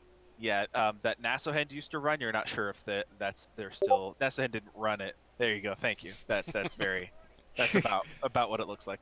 It is that does exist if you guys were interested in it, but it is a fight to the death, and you're not even sure if it's still running. You just know Poro just knows of it. Yeah. Is that's not a group fight, is it? That's not a group fight. No, Okay. that's one-on-one fight to the literal death. All right. Yeah. I probably shouldn't join that. Pat's ready to kill one of us in Oh, that yeah. one. Oh yeah. You could you can also place bets on. You can go down there and place bets. You don't have to participate. That'd be a hell of a way to die, though. Just go out in a backwater fight. Yeah. Poro, Sure. you know that there aren't, as there is a champion of the pit, because it's like a city-sponsored event, and they have a housing stipend for the champion and everything. The champion lives pretty luxuriously, kind of like Hulk, sort of from Ragnarok. He kind of like lives a decent life of luxury. In the cages, no champion, quote unquote, lasts longer than a week because they're just killed off by the next person that comes through. So, yeah, okay. Anything else you guys want to do? Is there any other setup we need to do? I don't think there is. Nothing that I can think. I don't know. I don't think so. Yeah, All I right. think we're ready. Okay. So you guys make your way back to the hotel after kind of perusing around town. Gargle, you kind of shake hands of some people. The last time you might ever see them, they thank you for your help, and a lot of them just give you some spare change, as appreciation. They fed you most of the time throughout this entire event. They were very appreciative of you, but they just tip you at the end of your service there, very small amounts. But after all the people that you've helped, and through the dedication of you coming out here every day and being assisting people, you've made a lot of friends. You've actually made 35 gold Damn. from just tips and just people thanking you and giving you, you brought home a couple house plants. Just people give things out of thanks for Awesome. you. Awesome. And I'm very appreciative and It's somewhat happy to help out. It makes me feel at home a little bit, just carrying stuff. What does Urki do? Urki helps out Gargle for the most part. Okay. Yeah. Makes sense. Yeah. Kind of keeps a side eye on Fox because he's been treating him pretty well, and he's not used to that from Fox. But The sudden change of behavior. yeah, sudden change of behavior. But he just figures that he's just warming up to him finally. Did Urki make any money too? No, he was just with. It was basically given to both of you as you went and helped. He kind of split off and did his own thing. He Okay. actually went missing for a couple days. You don't really, unless you guys want to try to figure out where he went. He kind of did his own thing for a while and then has come back and helped you out. So it was really to both of you, but you kind of collected as the guy that's been there for a while. And it's not all gold as well. It's copper, silver, gold, kind of all thrown together. Just random people's, change that they can give you. But yeah, Urki kind of went off and did his own thing for a couple days. I trust him. Okay. Cool. All right. So you guys It's gonna sleep. kill you, Tyler. Yeah, he kills me. Yeah, I need you to roll me a death saving throw, Tyler. Oh shit. Turns out he's an expert, like, weapon Assassin. yeah, he's an expert assassin. The whole Kills the time, dagger and Urki's been a part of like this underground assassination society. He's been murdering people. Yeah. With our That's why he disappears. He goes off and he's like he's like Jack the Ripper in this town. You guys have been hearing Just rumors of a murdering serial killer. You didn't know what was going on. Figured it was Foxy. Urki the Ripper. That's not a bad name. I like that. Gonna keep it. All right. Use it later. Cool. So you guys take the opportunity, return back to your homes or your hotel, and kind of rest up for the night. And you wake up in the morning, and it is now the day of the festival. woohoo party. Party. There's an air of energy around you, unparalleled to your experience. People, as you exit the hotel, people are dressed in their brightest color, as colored smoke and confetti seem to just float from the air proverbially. People are dressed in as bright and as colorful clothing as they can possibly wear, some wearing masks and wigs depicting characters and creatures from lore and plays long lost or unknown to you. There are skyships flying overhead, dropping leaflets of advertising games to come, and vendors decorating in beautiful silver and gold trimmed decorations that Urki, you actually remember, or Urki and Gargle remember setting up some of these. Oh yeah. You are accosted by vendors selling clothing, fruit, and other exotic items and animals, shoving them in your face and trying to get off a sales pitch really quick before they're just completely ignored. Funnily enough, a little girl, no older than 6, runs up to Wrecker, and she extends her hands to you, Wrecker. She has something in her hand. Oh, hi there. And I pat her head. What do you got there? She kind of blushes and smiles and kind of puts her head down, and she hands you a mask. Just a mask. You see a lot of people are wearing masks, things like that. And it's a very cartoon representation of an illithid. What's an illithid? Yeah. They have like, it's almost like Captain. What's the thing from Pirates of the Caribbean? The guy that's got the tentacle face looks like that. Cthulhu. Cthulhu guy. Yep, it's like a Cthulhu looking guy, except it's like a cartoon representation. It's got giant rosy cheeks and big cutouts for eyes where you can wear it, and a hole for the mouth and everything. It's just kind of a silly thing, and she kind of shyly blushes and hands it up to you. Thank you. She kind of doesn't say anything, nods her head, and then you hear, Katie, come in, and you hear her call from a distance as she turns and runs away. You guys have a whole festival of wonder and events at the tips of your fingertips. What are you doing? Oh, I put the mask on. Okay. Yeah, you blend in. Everybody's wearing some kind of silly mask. They're dressed, and it's just a fun celebration. In fact, I'm going to change to this. I'm wearing a bird mask. Then Yeah, listen to like the one of music that I linked. the That's Star the- Wars. Yeah. It's the one on Phantom Menace. Oh, Oh, my and this God. is the festival music. Jesus. It's so Like the worst loud. fucking song ever. Is this like the Gungan Yeah, it's at the theme end. song or whatever?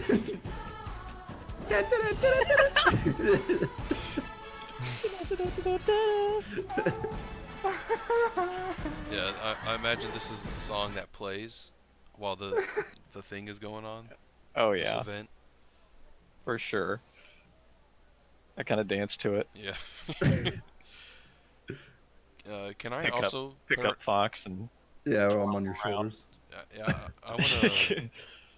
Can disguise self put like a little mask on me? I'll say for flavor, sure, if you'd like. You're gonna put Yeah. another mask on your mask. Yeah, it's just. I mean, I just want to use it for flavor. It's just a Tyler, bird you got a mask. plague doctor mask on that like fits Yeah. over your beak. Yeah. It's like, have you guys seen that GIF of from Fresh Prince of Bel-Air, where he's got the sunglasses on, and the girl walks up behind him and takes the sunglasses off, and he's wearing sunglasses underneath the sunglasses. Yeah. Fox is he's looking in the crowd, you know, looking for, He's I got don't a know. good vantage point. he's got a good vantage point. Looking for gnomes. He's on my Gnomes. shoulders. Okay. Go ahead and roll me an investigation check. Okay.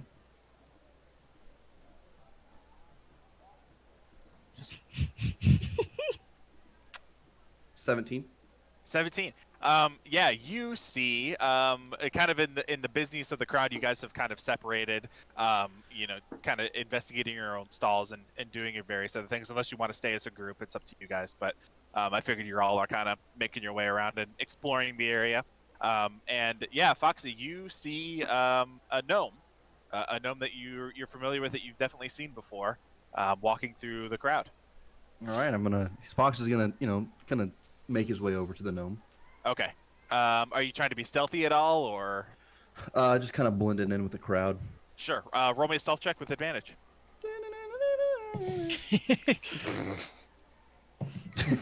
Yeah.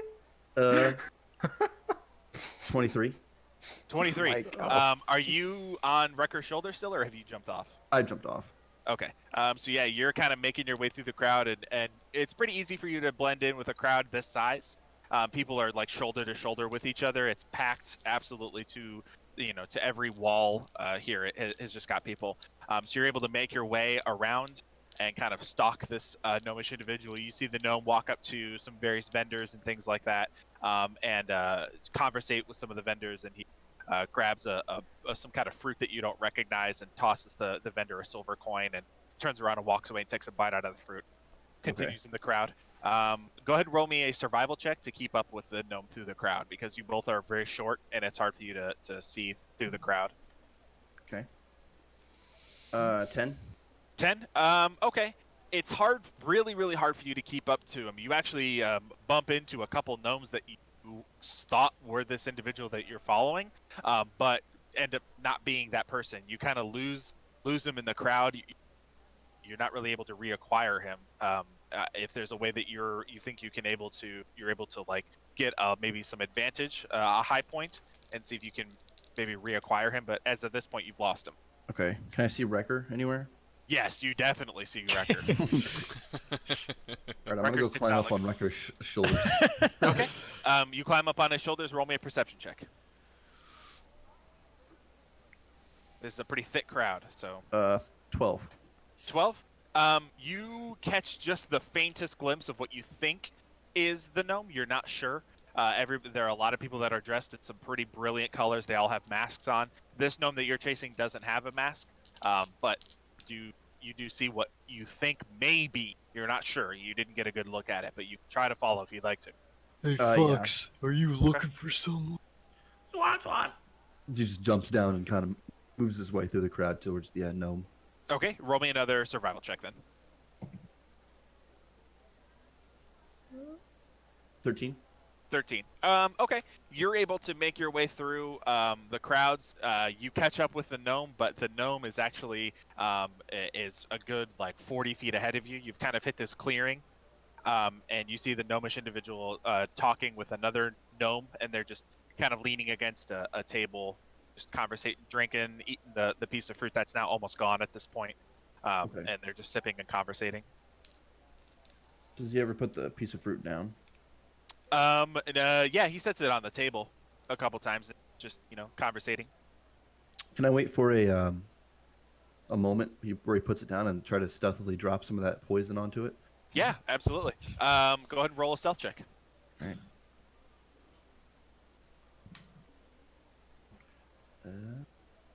With 16. advantage. Yeah. 16? Yeah, you're able to make your way right up to the edge of the table. You're about like 10 feet, or an edge of another table. You're about 10 feet away. And you see very briefly the gnome it like turns around and like gets wide-eyed and reaches out for a big hug. And you see a dwarven woman walk over and embrace the gnomish individual in a hug. Okay. Oh god, He's making a married. family here. Yeah, he's got a family. Oh god. No. That's exactly what All right, I dropped that poison on. Okay, go ahead and roll me a sleight of hand check. All right. Fail. Oh, this is probably the best roll I've actually had. Oh my god. Oh, thank you. 20, 21, 22, 23, 24. Absolutely. You pop the vial off and slowly drip like 4 or 5 drops into the center of the fruit, into its core. And you hear a little sound of like it sizzling a little bit inside the fruit. And you hear the gnomish individual talking to the dwarf, and you turn around and duck back under the table. Mhm. And then you see them conversate for a few moments, and he turns around and grabs the drink and the fruit from the table, and turn back around and keep talking to the woman and eating and drinking. What's the effect time line of that poison? Yeah. Yeah, you don't know. You didn't Okay. ask. I'm just I mean, gonna did chill. you ask? I don't know. Did you? No, I didn't. Okay. All right. Just gonna Yeah, chill. you chill. It takes the better part of like 30 minutes. The gnomish individual you could see is kind of looks like he's looking out for people and kind of examining the crowd a little bit, trying to see if he can spot people. But you see he's kind of disappointed. He's not able to find people. And then he puts the drink and the fruit down and goes and walks off into another direction. All right, I'm gonna follow him. Okay. Roll me a stealth check then. With advantage. 16. 16. You are very well hidden. As you follow this dwarven individual, it looks like he walks into kind of like a back alley area, and he kind of scans in both directions and just kind of looks, side to side. And then you see him walk further into the alleyway, and then aim towards like a trash bin. Looks like he's trying to take a leak. Okay. I'm gonna walk in there pretty sneakily and try to hide behind a dumpster, or if there's anything in Sure. the alleyway that I can hide behind. Yeah, you're able to hide behind a large trash bin, and with your stealth roll, you get there without any problem. And you can now hear the consistent stream of piss coming out of this gnomish individual. You gather that they're just relieving themselves in the alley before they get back to work. And you wait a few moments, and you see he takes a hand and it braces the wall to his right, and he slowly kind of starts to rock back and forth, and then rock back and forth, and then rock back and forth, and then fall backwards and land on their back. Penis still out for the world. Fox is gonna walk up to him and kind of tuck his pants over his penis. Okay. Fox is confirmed gay now. That's good. Aw. He doesn't want to see the penis. Just being respectful. Yeah. So who? Okay. He's gonna pull out his hands and put his hands on his throat and use inflict wounds. Is that on Erky? the gnomish individual? Is that Erky? On the though? gnomish You haven't been individual. confirmed. Okay. Roll a. So you have advantage on this because he's unconscious. So roll the attack with advantage. Roll the spell attack with advantage. Okay, let me. Wait, how does that work? What do you mean? Well, you have to with roll a advantage? spell attack, right? Oh yeah, you're right. I always So forget. roll about the that. spell attack with advantage. Okay. Is anybody else doing anything during this time? I feel Nah, like I would alright. be perusing the stalls of different foods and Sure, testing yeah. them out and all the drinks. Yeah, a lot of the markets actually have samples of some of the fruit, and some of them are really good, and some of them are not really good at all. But yeah, it's kind of like a Costco kind of thing. They have samples set out in little bowls and little dishes that you can try. All right. Yeah, I'll do the same thing. I'll walk with him because I Yeah, want I'll just go with them. Are there Okay. animals used for like show? There is a quite a large petting zoo actually, and in the casino, you've seen advertised there are actually like games of chance where you can bet on animals, and they like a kind of like a horse race except with different animals. Yeah, but there's a very large petting zoo here. I'm going to the petting zoo. Okay, all right. I'm sorry. Can we reverse a little bit? Can I print out 50 more of the pamphlets? Sure. It'll run you another 6 gold. Okay. I rolled a dirty 20. Okay. What is the spell? Read the spell description for me. On hit, 3d10 necrotic. Okay. damage. Since you hit and they're unconscious, it's an automatic crit, so double the die. So 60-10. 60, 10 damage. Yep. Good God. And what spell is this again? Inflict wounds. Okay, got it. So imagine I'm like choking him and like the necrotic damage is like Right. burning. Right. Let's see. Put down these numbers.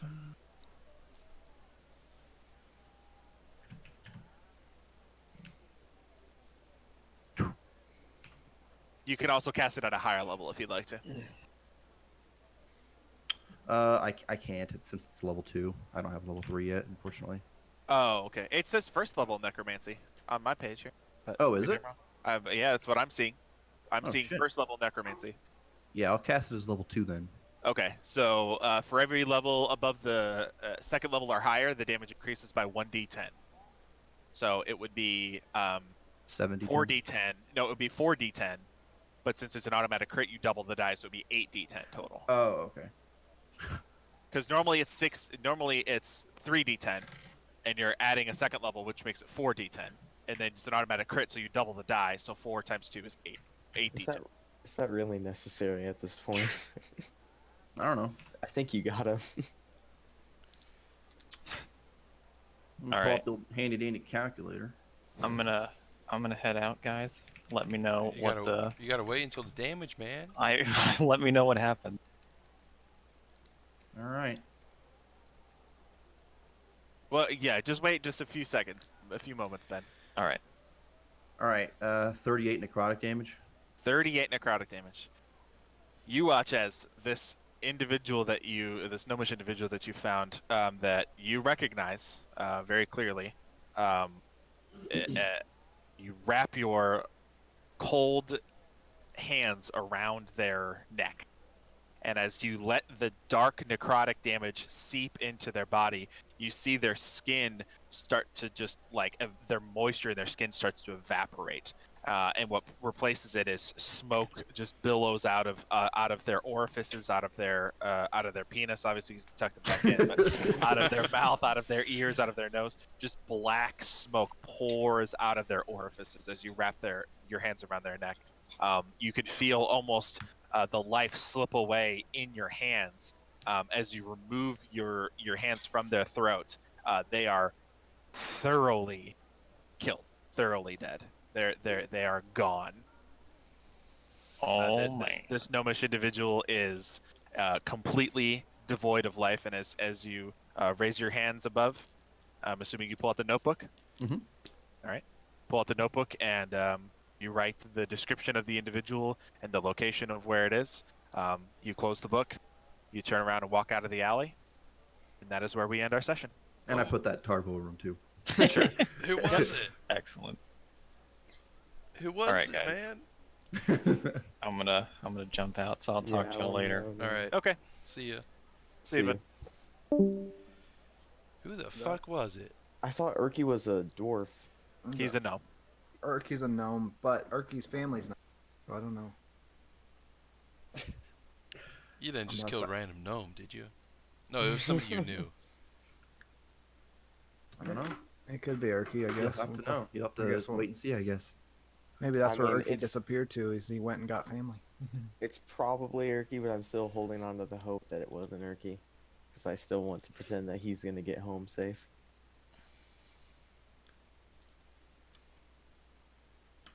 God damn it! I want to know who it was. It's gonna bug me. Well, blame Ben. Fuck me. Dang it. Where do you have to go? I don't know. Did he say? Fucking birthday Did you party. say a party? It was Another- it was like a Pokemon roleplay thing. Oh, yeah. Pokemon. He plays basically D&D but Pokemon with Cassie and a bunch of people, and apparently it's fucking miserable. He hates it. Oh god. Why does he even Why go? does he do it? Oh wait, I know the answer.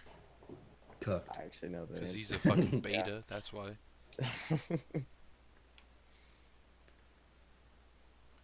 Poor Ben. Alright. Good On all good these. session, everybody. Just for mark in your book, the descriptors is you mark if you have a name for the individual, you mark the name, you mark the location, Mhm. and then the manner of death. Okay. Touched him. You touched him to death.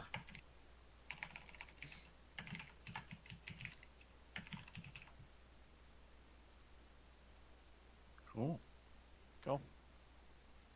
All right. Well, we have a practice today at 3, so for the Overwatch team. Yeah. So I'm gonna switch over. Is anybody not free next weekend? Next weekend, like this coming Saturday. This coming Saturday, yes. I mean, I'll Not- be late. It'll be the 25th. Yeah, I mean, I'd be late. So like, I got home at 6 my time, which is 7 your guys' time, and I didn't get home till like 6:30 my time, so 7:30 your time. Okay. So that was last night. So I think it might be around the same thing. I'll double check the schedule right now. Okay. So I'd say in order to catch up on some sessions, we could do it this coming Saturday and then go back to bi-weekly. Yeah. I'll ask Macy and I'm make sure. impatient. S.